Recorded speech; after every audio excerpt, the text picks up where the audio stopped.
एक किरण जो हमारे शरीर को भेद कर अंदर चली जाती है और हमें वो दिखाती है जो हम न्यूड आइज से देख ही नहीं सकते।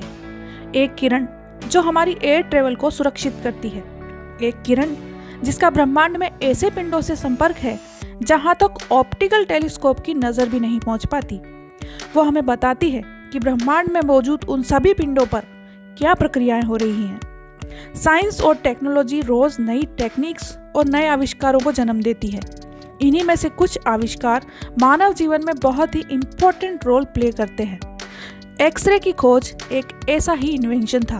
एक्सरे की खोज एक कोइंसिडेंस था, मगर आज हॉस्पिटल से लेकर एयरपोर्ट तक, फिजिक्स लैब से लेकर बायो की लेबोरेटरी तक, अंतरिक्ष की ऊंचाइयों से लेकर समुद्र की गहराइयों तक एक्सरे हर जगह इस्तेमाल किया जाता है।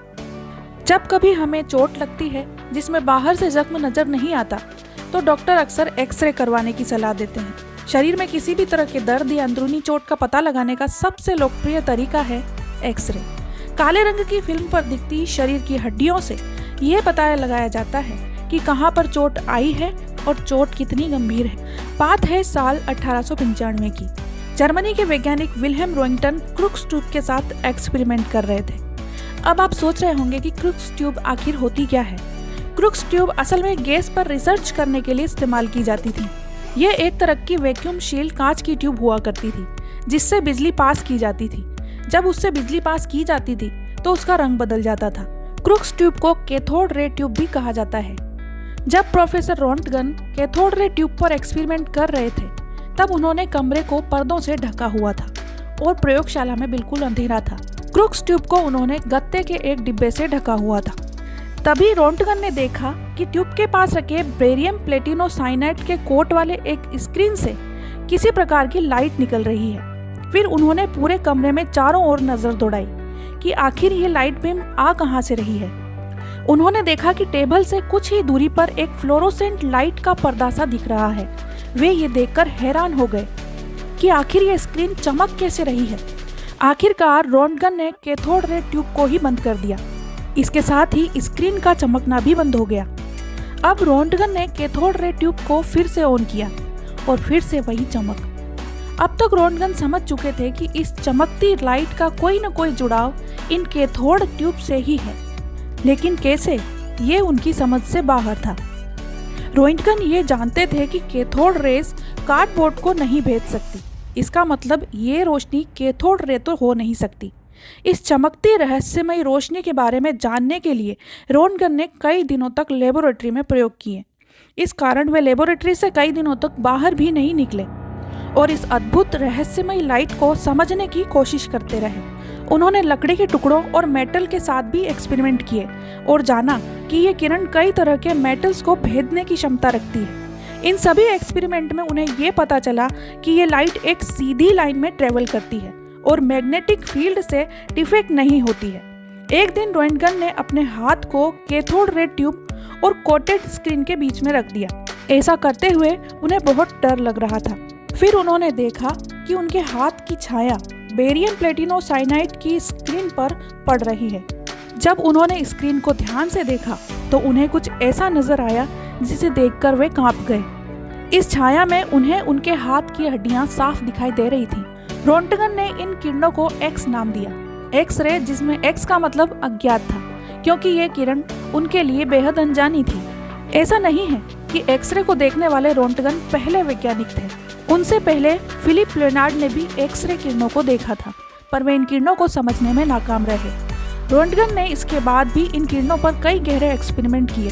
22 दिसंबर 1895 को रोंटगन ने अपनी पत्नी बार्था को इस नई रेस के बारे में बताया।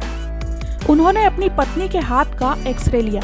ये एक्सरे ह्यूमन हिस्ट्री की सबसे पहली एक्सरे थी। उसी के बाद रोंटगन ने इस खोज को दुनिया के सामने रखा।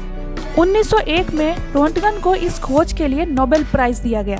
ये फिजिक्स की हिस्ट्री में दिया जाने वाला पहला नोबेल था। रोंटगन स्वभाव से इतने दयालु थे कि उन्होंने एक्सरे का पेटेंट नहीं करवाया और नोबेल में मिली अपनी राशि को अपनी यूनिवर्सिटी वुर्जबर्ग को दान कर दिया।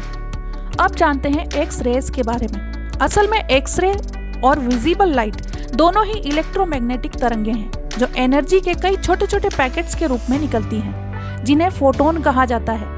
असल में ये इलेक्ट्रॉन एटम्स के अंदर अलग अलग एनर्जी लेवल पर घूमते हैं। ऊपर वाली कक्षा का एनर्जी लेवल नीचे वाली कक्षा से ज्यादा होता है, इसलिए जब इलेक्ट्रॉन नीचे वाली कक्षा में गिरते हैं तो एनर्जी छोड़ते हैं। ये एक्स्ट्रा एनर्जी फोटोन के रूप में बाहर निकलती है।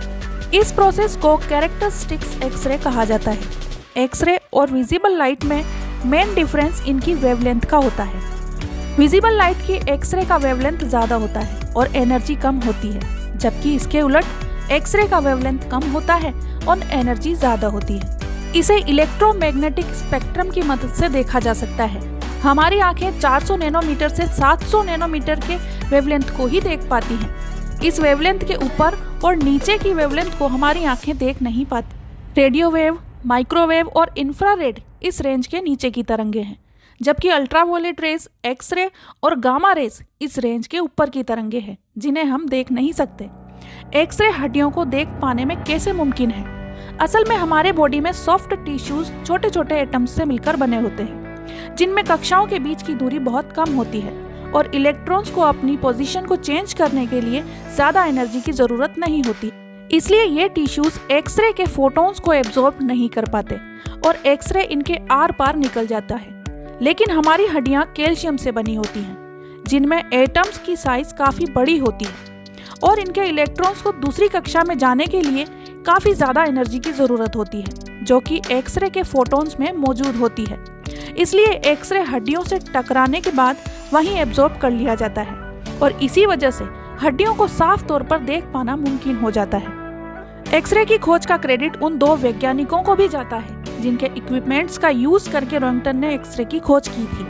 अगर वे उपकरण ना होते तो शायद एक्सरे की खोज कर पाना संभव नहीं होता।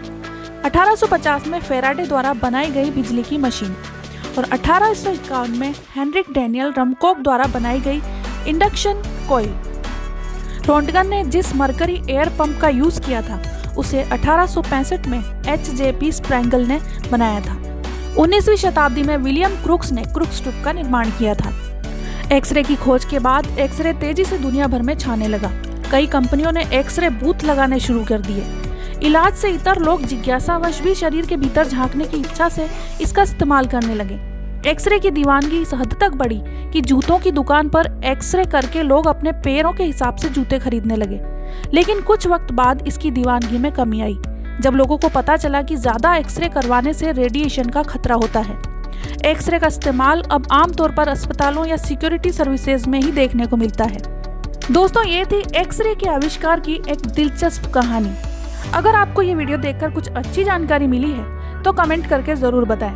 वीडियो पसंद आई है तो उसे लाइक और शेयर करें। चैनल पर नए हैं तो चैनल को सब्सक्राइब करें और पास दिए नोटिफिकेशन बेल को जरूर दबाएं ताकि इसी तरह के और वीडियोस आपको मिलते रहें।